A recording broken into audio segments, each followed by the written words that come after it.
Hello everyone. तो welcome है आपका आज की इस हॉरर नाइट्स में।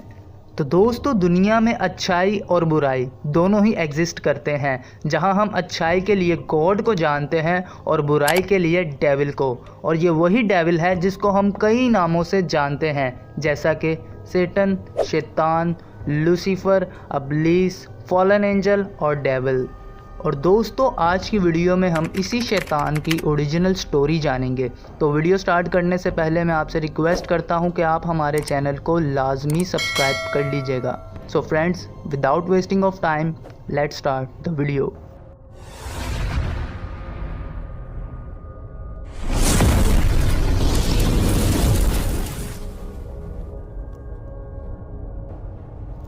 तो दोस्तों, शैतान यानी कि डेविल को पहले लूसीफर के नाम से जाना जाता था, और ये हमेशा से ही गॉड के खिलाफ नहीं था। लूसीफर पहले एक एंजल हुआ करता था, और लूसीफर का मतलब है the shining one, morning star, क्योंकि ये बहुत ही खूबसूरत और चमकदार होता था। और लूसीफर खुदा की ऐसी क्रिएशन था जो बाकी सभी खुदा की बनाई गई मखलूकों में से सबसे अव्वल था, और खुदा भी लूसीफर से बहुत प्यार करता था। तो दोस्तों, शुरुआत में जब खुदा ने सभी एंजल्स यानी फरिश्तों को बनाया था, तो खुदा ने उनकी एक कैटेगरी बनाई थी जिनको आर्क एंजल्स कहा जाता था, जो बाकी सभी एंजल्स से बहुत ज़्यादा ताकतवर थे, जिनमें लूसीफर भी शामिल था। लेकिन लूसीफर उन आर्क एंजल में से भी सबसे ज़्यादा ताकतवर, समझदार और खूबसूरत था। तो दोस्तों, बाइबल में बताया गया है कि एक ग्रुप ऑफ एंजल्स का होता था जो कि खुदा के लिए ग्लोरी करते थे, खुदा के लिए गीत गाया करते थे, और उस ग्रुप को भी लूसीफर ही लीड करता था, क्योंकि खुदा ने लूसीफर के साथ ही म्यूज़िक को भी क्रिएट किया था, और इसी वजह से लूसीफर को म्यूज़िक की सबसे ज़्यादा नॉलेज थी। और दोस्तों, बाकी सभी एंजल्स यानी फरिश्ते भी ये मानते थे कि लूसीफर उन सबसे ज़्यादा सुपीरियर है, और यही वजह थी कि बाकी सभी एंजल्स भी लूसीफर को फॉलो करने लग गए।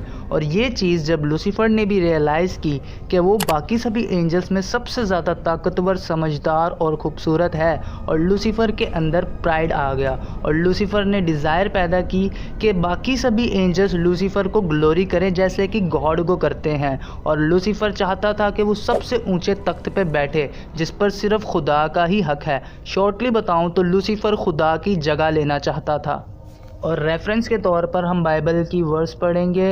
यशायाह चैप्टर 14 वर्स 12 से 14 तक में लिखा हुआ है, ए रोशन सितारे, ए फज्जर के फर्जंद, तू कैसे आसमान से गिर गया। ए कौमों पर ज़बरदस्ती करने वाले, तू कैसा ज़मीन तक काटा गया। तू जो अपने दिल में कहता था कि मैं आसमान पर चढ़ूँगा, मैं खुदा के सितारों से अपना तख्त ऊंचा करूँगा, और मैं शुमाल के इतराफ़ में जमायत के पहाड़ पर बैठूँगा। मैं बादलों की बुलंदियों के ऊपर चढ़ूँगा, और मैं हक ताला की मानित होऊंगा। अब दोस्तों, लूसीफर ने खुदा के खिलाफ कदम उठाना शुरू कर दिया, और बाकी सभी एंजल्स यानी फरिश्तों को भी खुदा के खिलाफ डिसीव यानी वर्गलाना शुरू कर दिया। और काफ़ी सारे एंजल्स लूसीफर की तरफ हो गए, क्योंकि वो लूसीफर को खुद से ज़्यादा सुपीरियर मानते थे।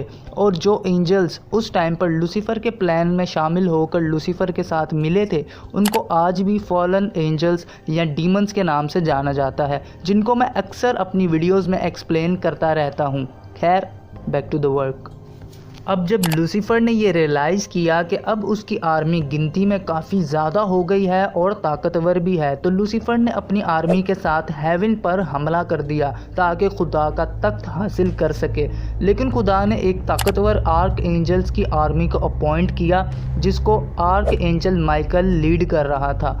अब लूसीफर की आर्मी ने खुदा की होली फोर्स के साथ जंग की, और जंग के दौरान लूसीफर ने अपने आप को एक बड़े से ड्रैगन में ट्रांसफॉर्म कर लिया। और उर्दू की बाइबल में इस बड़े से ड्रैगन को अजदहा कहा जाता है, और इस आसमानी जंग का जिक्र बाइबल में भी किया गया है। मिकाशवा चैप्टर 12 और वर्स 7 से 9 तक में लिखा हुआ है, फिर आसमान पर लड़ाई हुई। मकाइल और उसके फरिश्ते अजदहा के साथ लड़े, और अजदहा और उसके फरिश्ते लड़े, लेकिन गालिब ना आए। और इसके बाद आसमान में उनके लिए जगह ना रही। और बड़ा अजदहा गिरा दिया गया, यानी वो पुराना सांप जिसका नाम इब्लीस और शैतान है और जो सारी दुनिया को दगा देता है, ज़मीन पर गिरा दिया गया और इसके फरिश्ते भी उसके साथ गिरा दिए गए। अब दोस्तों इस जंग में आर्क एंजल माइकल जीत जाता है और बाद में लूसीफर को और उसकी साथी यानी उन सभी बागी फरिश्तों को ज़मीन पर फेंक देता है। अब आप लोग सोच रहे होंगे कि लूसीफर तो बहुत ही ताकतवर था, तो वो आर्क एंजल माइकल से कैसे हार गया। ऑब्वियसली दोस्तों क्योंकि गॉड आर्क एंजल माइकल के साथ थे। अब आसमान से गिरने के बाद लूसीफर ने हेल यानी जहन्नुम बनाई और लूसीफर आज भी जहन्नुम का राजा है और ज़मीन पर ही है और हम आम लोगों को खुदा के खिलाफ वर्गलाता रहता है और खुदा से दूर करता है।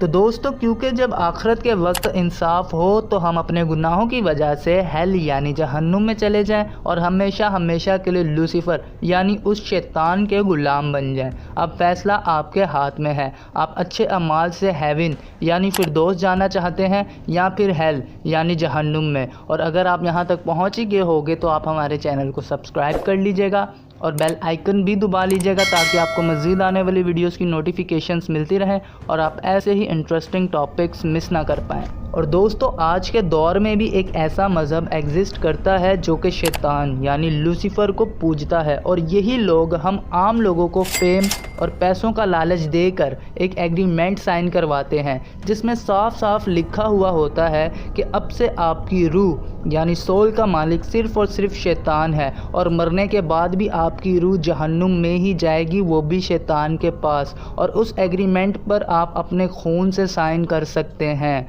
ये सारी बातें हकीकत हैं और एक वीडियो में मैंने एक लड़के को एक्सप्लेन किया हुआ है जिसने अपनी रूह शैतान के आगे बेच दी, जिसका लिंक आपको डिस्क्रिप्शन में भी मिल जाएगा और ऊपर आई बटन में भी शो हो रहा होगा। खैर तो दोस्तों आप अपना बहुत बहुत सारा ख्याल रखिएगा। Thank you.